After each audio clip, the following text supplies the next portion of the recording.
तर सामाजिक बांधिलकी जपत झी 24 तास या वृत्तवाहिनीनं फक्त लढ म्हणा ही मोहीम सुरू केली। पैशांअभावी संकट ओढवलेल्या शेतकऱ्यांच्या मुलांचं शिक्षण सुरू राहावं यासाठी या उपक्रमातनं मदतीचा हात पुढे केला जातोय। झी 24 तासच्या या मोहिमेची बातमी अकोला जिल्ह्यातील अकोट शहरातील किड्स प्लॅनेट शाळेचे संस्थापक मनीष आढाव यांनी पाहिली। शाळेतील विद्यार्थी आणि शिक्षकांना या उपक्रमात सहभागी होण्याचं आवाहन त्यांनी केलं आणि या आवाहनाला प्रतिसाद देत विद्यार्थ्यांनी आपल्या खाऊचे पैसे जमा केलेत, तर शिक्षकांनी देखील त्यात सहभाग नोंदवलाय। अशा प्रकारे 50,000 रुपयांची रक्कम जमवून शाळेकडनं झी 24 तासच्या फक्त लढ म्हणा या मोहिमेला देण्यात आलेली आहे।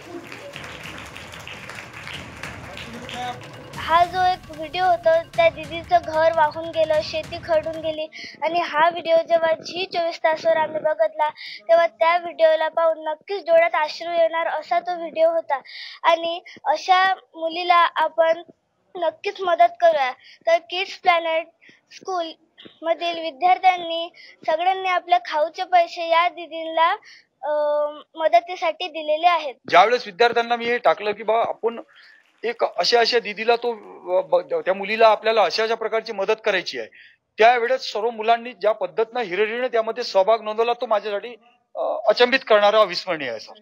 त्यामध्ये त्या सर्व प्रत्येक मुलांनी आपल्या खाऊचे पैसे अक्षरशः एका मुलीने तर मला असं आठवतं की नर्सरी मधली मुलगी आहे, तिने ते 10-10 रुपये असे छोटे घडी केलेले पिगी बँक मधले काढून आणले आणि त्याचे 100 रुपीज करून त्या टीचरला दिले। ते कुठेतरी मला सुखावून गेले।